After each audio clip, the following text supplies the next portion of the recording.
السلام علیکم ناظرین، میں محمد اسلم حسین سیاست کی عالمی خبروں میں آپ سب کا استقبال کرتا ہوں۔ پیش ہے دنیا بھر سے آج کی کچھ اہم خبریں۔ جسٹس اینڈ ڈیولپمنٹ پارٹی کے چیئرمین اور ترکی کے صدر رجب طیب اردغان نے کہا ہے کہ آپ جو بھی جال بچھا لیں، آپ اگلی صدی کو ترکی کی صدی بننے سے نہیں روک سکیں گے۔ اپنی پارٹی کے سامعین توسیعی صوبائی مشاورتی کونسل کے اجلاس میں اپنے خطاب میں صدر اردغان نے کہا کہ وہ عالمی سطح پر درپیش مسائل کے باوجود ترکی کو اس کے 2023 کے اہداف کے ساتھ گلے لگانے اور اسے 2053 کے ویژن کے ساتھ لانے کے لیے اپنی پوری طاقت کے ساتھ کام کر رہے ہیں۔ ترکی کے صدر رجب طیب اردغان نے کہا کہ کچھ عرصے سے دنیا کے چاروں گوشوں میں مسلم امہ کے خلاف باس چالیں چلی جا رہی ہے۔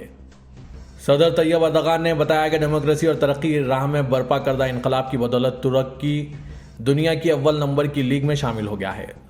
صدر اردغان نے استنبول میں اپنی پارٹی کی توسیعی صوبائی مشاورتی کونسل کے اجلاس میں خطاب میں کہا کہ جمہوریت اور ترقی کے انقلابات کی بدولت ہم نے محسوس کیا ہے کہ ترک ملک و قوم کی حیثیت سے دنیا کی اعلیٰ ترین لیگ میں شامل ہوا ہے۔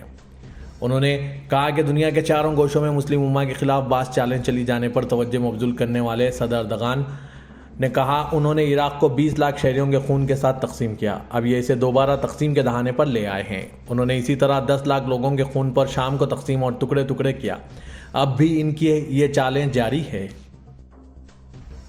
سیلاب سے متاثرہ پاکستان میں ترک سے بھیجا گیا انسانی امدادی سامان لے کر 11واں طیارہ پاکستان پہنچ گیا ہے۔ وزارت قومی دفاع کی جانب سے جاری کردہ بیان کے مطابق صدر طیب اردغان کی ہدایت پر تیار کردہ انسانی امدادی سامان کو سیلاب سے تباہ ہوئے دوست اور برادر ملک پاکستان تک پہنچانے کی کوششیں جاری ہے۔ اسی تناظر میں 11واں طیارہ امدادی سامان لے کر پاکستان پہنچ گیا ہے۔ سعودی وزیر خارجہ شہزادہ فیصل بن فرحان نے اتوار کو قاہرہ میں مصری صدر عبد الفتاح السیسی سے ملاقات کر کے شاہ سلمان بن عبدالعزیز کا ایک مکتوب حوالے کیا۔ العربیہ نیٹ کے مطابق اس موقع پر مصری وزیر خارجہ سامہ شکری اور قاہرہ میں سعودی سفیر اسامہ نقلی بھی موجود تھے۔ مصری ایوان صدارت کے ترجمان نے بیان میں کہا کہ سعودی وزیر خارجہ اور مصری صدر نے دونوں ملکوں کے درمیان تعاون کے بعض امور پر تبادلہ خیال کیا اور باہمی دلچسپی کے متعدد علاقائی و بین الاقوامی مسائل پر مشاورت کی۔ سعودی وزیر خارجہ نے مصری صدر کو شاہ سلمان بن عبدالعزیز اور ولی عہد کی طرف سے خیر سگالی کے پیغامات بھی پہنچائے ہیں۔ سعودی محکمہ پاسپورٹ نے اقامہ روزگار اور سرحدی امن قوانین کی خلاف ورزی پر 12,900 مقامی شہریوں اور مقیم غیر ملکیوں کے خلاف تعدیبی کارروائی کی ہے۔ اخبار 24 کے مطابق محکمہ پاسپورٹ نے بیان میں کہا کہ اقامہ روزگار اور سرحدی امن قوانین کی خلاف ورزی پر قید، جرمانے اور بے دخلی کی سزائیں دی گئی ہے۔ محکمہ پاسپورٹ نے تمام شہریوں اور مقیم غیر ملکیوں سے اپیل کی کہ وہ اقامہ روزگار اور سرحدی امن قوانین کی خلاف ورزیاں بند کرنے کی مہم میں تعاون کریں۔ سعودی وزارت تجارت کے انسپیکٹرز نے نجران ریجن میں اگست کے دوران کھانے پینے اور اشیاء ضروریات کا معیار چیک کرنے کے لیے 10,000 سے زیادہ تفتیشی کارروائیاں کی ہیں۔ سعودی خبر رساں ادارے SPA کے مطابق وزارت تجارت کے افسران نے نجران ریجن کے شہروں، کمشنریوں اور خوریوں میں تجارتی مراکز، بازاروں اور گوداموں کے دورے کیے ہیں۔ ہندوستان میں روس کے سفیر ڈینس ایلپیوف نے کہا کہ روس اور ہندوستان اس بات کو یقینی بنانے کے لیے پوری طرح پرعزم ہے کہ دونوں اسٹریٹجک شراکت داروں کے درمیان دفاعی تعاون یوکرین کے بحران اور منفی بیرونی عوامل سے پیدا ہونے والے بلا رکاوٹ رہے۔ روسی سفیر نے کہا کہ روس کی طرف سے ہندوستان کو S-400 زمین سے فضا میں مار کرنے والے میزائل سسٹم کی فراہمی کا عمل آسانی سے جاری ہے۔ انہوں نے کہا کہ دونوں فریقین دفاعی شعبے میں باہمی تعلقات سے متعلق اہم امور پر باقاعدہ بات چیت کر رہے ہیں۔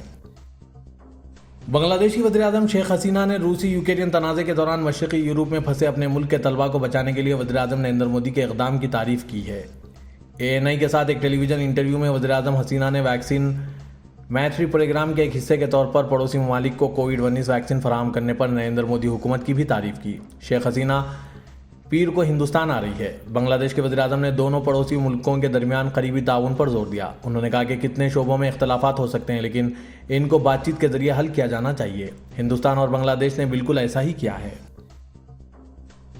ہندوستان کی ریاست تلنگانہ کے دارالحکومت شہر حیدرآباد میں بھارتیہ جنتا پارٹی کی جانب سے پیغمبر اسلام کے خلاف ان کی توہین آمیز تبصروں کے پس منظر میں معطل کیے جانے کے چند دن بعد ہندوتوا لیڈر اور گوشا محل کے MLA ٹی راجا سنگھ کو یہاں ایک نئے گروپ شری رام یووا سینا کی حمایت ملی ہے۔ تنظیم اب تک غیر سنی سنائی تھی۔ کچھ دن پہلے اس نے راجا سنگھ کی حمایت میں گوشا محل میں بند کی کال دی اور اسے نافذ کیا۔ پولیس اور انٹیلیجنس حکام کے مطابق شری رام یووا سینا کو راجا سنگھ نے بہت پہلے بنایا تھا تاکہ قومی سطح پر ہندوتوا لیڈر کے طور پر اپنی شناخت کی تقویت دی جا سکے۔ اسے ملک میں MLA کے مداحوں کی تعداد بڑھانے کے لیے بھی بنایا گیا تھا۔ راجا سنگھ کو گزشتہ ماہ گرفتار کیا گیا تھا جب اس نے پیغمبر اسلام کے بارے میں اپنے توہین آمیز تبصروں سے طوفان کھڑا کیا تھا۔ انہوں نے یہ کام ریاستی حکومت کے خلاف انتقامی کارروائی کے طور پر کیا، جس میں مزاحیہ اداکار منور فاروقی کو 20 اگست کو حیدرآباد میں مادھاپور میں ایک شو منعقد کرنے کی اجازت دی گئی تھی۔